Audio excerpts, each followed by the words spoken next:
گمن صاحب ان کی ایک خانقاہ بھی ہے نہیں حنفیہ، تو اس میں وہ مجالس بھی کچھ قائم کرتے ہیں. اچھا. تو وہ شاید ہر مہینے میں کوئی ایک مجلس منعقد ہوتی ہے، تو اس میں مفرد ذکر، اجتماعی مفرد ذکر ہوتا ہے. اللہ اللہ اللہ، لفظ اللہ کا ذکر، لفظ اللہ کا ذکر کرتے ہیں. اللہ، یہ صوفیاں کے ہاں معروف ہے، معروف ذکر ہے. یہ اب سب جو ذکر ہے ہی نہیں. جی جی. اس کو مفرد ذکر کہتے ہیں، لیکن یہ ذکر نہیں ہے. ذکر وہ ہے جو محمد کریم صلی اللہ علیہ وآلہ وسلم نے کیا اور آپ نے تعلیم دیا.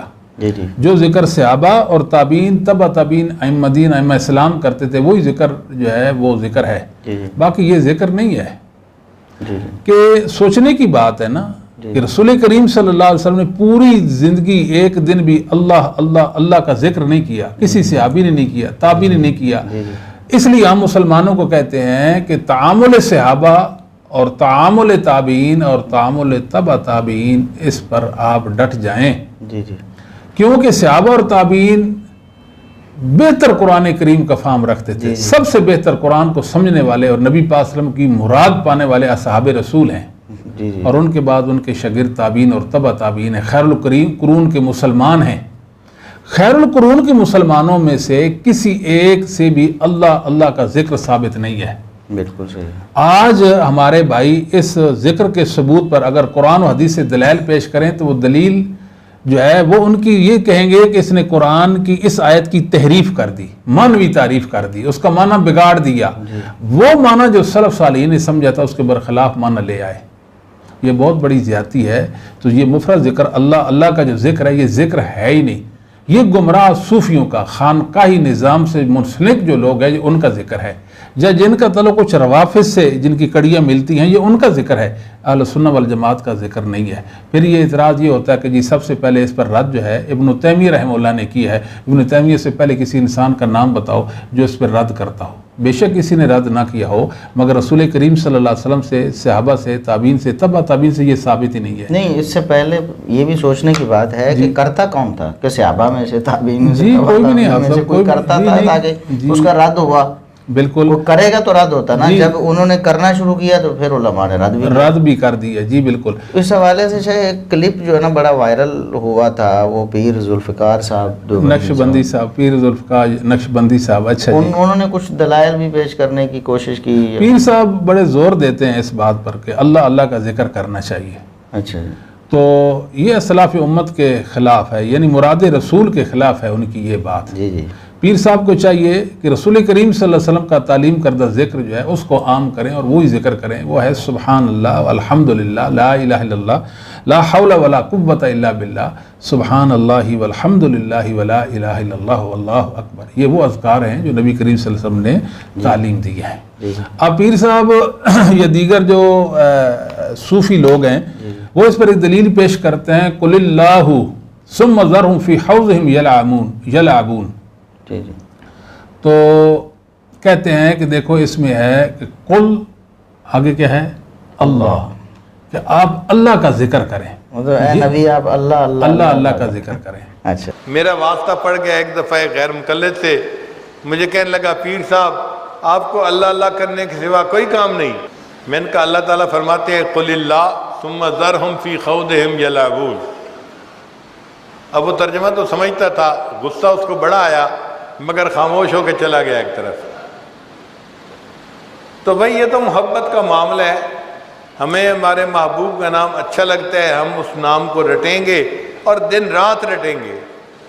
کسی کو تکلیف ہوتی ہے تو ہوتی رہے. سب سے پہلی بات تو یہ ہے کہ اشرف الجواب کے اندر اشرف علی تھانوی صاحب خود مفرد ذکر کے قائل ہیں. جی جی. اللہ اللہ کے ذکر کی تلقین کرنے والوں میں سے ہیں. لوگوں کو تعلیم دینے والے تھے کہ اللہ اللہ کا ذکر کیا کریں، تسبیح پڑھیں اللہ اللہ کی. خود بھی اس کے قائل تھے. تمام دیوبندی اکابر جو علماء ہیں وہ ذکر اس مفرد کے وہ قائل ہیں. تو تھانوی صاحب کہتے ہیں کہ اس سے استدلال ہو بھی نہیں سکتا. جی جی. اس لیے کہ اللہ کل کا مقولہ نہیں ہے. جی جی. قول کا مقولہ جو ہے مفرد نہیں ہوتا، پورا جملہ ہوتا ہے. بڑی پیاری بات کی. اور ہم بھی یہی کہتے ہیں کہ جو ذکر ہوتا ہے وہ کلام تام ہوتا ہے. کلمتان حبیبتان. بخاری مسلم کی حدیث ہے نا، جی جی کلمتان حبیبتان، دو کلمے ہیں جو اللہ کو محبوب ہیں. تو کلمہ جو ہے اللہ، یہ کلمہ نہیں ہے، جی جی کلام تام نہیں ہے. جی بعض علماء نے لکھا ہے کہ یہ تو ایمان نہیں ہے، یہ کفر نہیں ہے، یہ امر نہیں ہے، نہیں ہے، اس میں اللہ کی معرفت نہیں ہے. جی جی تو یہ تو اللہ رب العالمین کا نام ہے، علم ہے. رسول کریم صلی اللہ علیہ وسلم نے کبھی اس کا ذکر نہیں کیا. تو لہذا اس آیت کریمہ سے یہ استدلال درست نہیں ہے. اسی طرح ایک صحیح مسلم کی حدیث ہے، لا تقوم الساعة حتى يقال في الارض اللہ اللہ. اس وقت تک قیامت قائم نہیں ہوگی جب تک اللہ تعالیٰ کے نام لیوا اہل التوحید، اہل السنہ اس زمین پر موجود ہوں گے. اس وقت تک، یعنی تب تک قیامت نہیں آئے گی. میں نے کہا دیکھیں نبی علیہ السلام نے ارشاد فرمایا لا تقوم الساعة، اس وقت تک قیامت قائم نہیں ہوتی، حتیٰ یقال فی الارض اللہ اللہ، جب تک کہ دنیا میں اللہ اللہ کہا جاتا رہے گا. تو نبی علیہ السلام نے ایک دفعہ اللہ نہیں کہا، 2 مرتبہ فرمایا، 2 مرتبہ فرمایا نا، حتیٰ یقال فی الارض اللہ اللہ.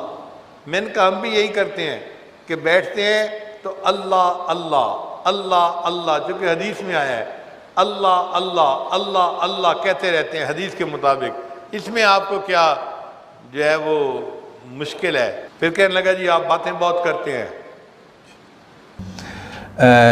جو اللہ وحدہ لا شریک کی عبادت کرنے والے، خالص اللہ کی عبادت، اس کی پکار کرنے والے، جب تک اس دنیا میں موجود ہیں قیامت نہیں آئے گی. قیامت تب مطلب ہے جی اللہ اللہ کا. کیونکہ آپ سب اس حدیث کی تشریح تفسیر دوسری حدیث نے کر دی ہے جی جی کہ صحیح مسلم کی سند کے ساتھ، یعنی اسی سند کے ساتھ جو مسلم کی حدیث ہے نا، لا تقوم الساعة حتى يقال في اللہ اللہ. مسند احمد جلد 3 صفحہ 162 میں ہے لا تقوم الساعة حتى يقال في الارض لا الہ الا اللہ. مطلب ہے کہ صوفیاء کا جو استدلال تھا وہ بالکل باطل ہو گیا. اسی حدیث نے دوسرے سند کے ساتھ جو مسند احمد میں آئی تو وہاں اللہ اللہ کی جگہ لا الہ الا اللہ، یعنی لا الہ الا اللہ کو اختصاراً اللہ اللہ کہا. جی دوسری بات آپ صاحب، یہ حدیث تو محدثین کی ہے نا. جی جی محدثین نے صرف ان کو روایت تو نہیں کیا، صرف ان کو مدون تو نہیں کیا، یا ان کو حفظ صرف نہیں کیا، ان کو سمجھا بھی ہے اور ان مطابق عمل بھی کیا. ہمیں تو ائمہ اسلام میں سے کوئی ایک مسلمان بھی ایسا یعنی سکہ امام نہیں نظر آتا جو مفرد ذکر کا قائل ہو، یہ اللہ اللہ کا ذکر کرتا ہو. جی بالکل. ایک تیسری دلیل بھی کوئی پیش کر سکتا ہے، ویسے کرتے نہیں ہیں، وہ مسند احمد ابن ماجہ میں ہے کہ سیدنا بلال رضی اللہ تعالیٰ کو جب مشرکین اذیتیں دیتے تھے وہ احد احد پکارتے تھے. تو اس کا یہ مطلب نہیں کہ احد احد کا ذکر کرتے تھے، بلکہ مشرکین کا رد کرتے تھے، اللہ وحدہ لا شریک کی وحدانیت بیان کرتے تھے. اس طرح ایک مستدرک حاکم کے اندر روایت ہے ان اسم اللہ الاکبر ربی ربی، اللہ کا نام بڑا ہے ربی ربی. پہلی بات تو یہ روایت ہی ثابت نہیں ہے کہ ہشام بن ابی رقیہ جو راوی ہے اس کا ابو درداء اور سیدنا عبداللہ بن عباس رضی اللہ تعالیٰ عنہم سے سماع لکھا نہیں مل سکا. اگر ثابت ہو جائے تو اس کی سند حسن ہے. اس کا مطلب یہ بنتا ہے کہ جب بندہ دعا کرے تو اسم اعظم کے ساتھ دعا کرے تو قبولیت کے چانسز بڑھتے ہیں. یعنی یہ تو دعا کرنے کے لیے ایک جس طرح وہ حدیث میں مختلف الفاظ آئے کہ یہ پڑھیں اس سے دعا کی زیادہ قبولیت ہوتی. جی بالکل.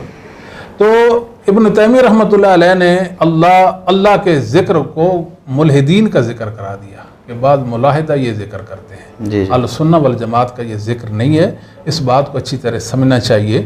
یہ ہماری دینی ذمہ داری ہے نا، اللہ کی زمین پر خیر پھیلائیں اور اللہ کی زمین پر اللہ کی عبادت اس طریقے سے کریں. ذکر اللہ کی عبادت ہے نا، جو اللہ کا پسندیدہ طریقہ ہے، اور پسندیدہ طریقہ وہ ہے جو محمد کریم صلی اللہ علیہ وسلم نے اختیار کیا اور جس کو آپ نے عام کیا اور جس کی نشر اشاعت کی اور تبلیغ کی، امت تک جو طریقہ پہنچایا. اب الفاظ ہیں جو عبادات کے الفاظ ہیں، جیسا نماز ہے، تو اس میں جو الفاظ ہیں وہ بھی نبی کریم صلی اللہ علیہ وسلم سے منقول و معصور ہوں، اور نماز کی حایت، کیفیت، طریقہ وہ بھی نبی پاک صلی اللہ علیہ وسلم سے منقول و معصور ہو تو تب اللہ کے ہاں وہ قبول ہوگی. اسی طرح ذکر کا معاملہ ہے. ذکر بھی نبی کریم صلی اللہ علیہ وسلم کا تعلیم کرتا ہو اور آپ کے طریقہ کے مطابق ہو تب وہ اللہ کے ہاں قبول ہوگا. تو اگر کوئی بندہ یہ کہ جی ہمیں تو بڑا فائدہ ہوتا ہے، بھئی آپ کو فائدہ ہو یا نہ ہو، سب سے پہلے شریعت سے اس کا ثبوت فراہم کریں. اصل تو فائدہ یہ ہے کہ شریعت کے مطابق ہوگا، آخرت کا فائدہ ہوگا. جی آخرت کا فائدہ. دوسری بات آپ صاحب، یہ جو یہود و نصارہ ہیں اگر وہ بھی تو عبادات کرتے ہیں نا، ان کا بھی یہی دعویٰ ہے کہ ہمیں ان عبادات سے فائدہ ہوتا ہے. بالکل. تو ہم ان کی عبادات کو کیا صحیح کہنا شروع کر دیں گے جو ان کی من گھڑت عبادات ہیں جو اپنی طرف سے ہیں. یا ایھا الذین آمنوا لا تقدموا بین یدی اللہ ورسولہ. ایمان والو اگر دعویٰ ایمان میں سچے ہو، اللہ اور اس کے رسول سے آگے مت بڑھو. یہ اللہ رسول سے ایک پیش قدمی ہے. جب رسول کریم صلی اللہ علیہ وسلم کا تعلیم کردہ ذکر اس کو چھوڑ کر ایک وضعی ذکر جو بے ثبوت ہے، جو سلف صالحین کی زندگیوں میں اس کا کوئی ذکر تک نہیں ہے، اس کو ذکر کرا دینا یہ درست نہیں ہے.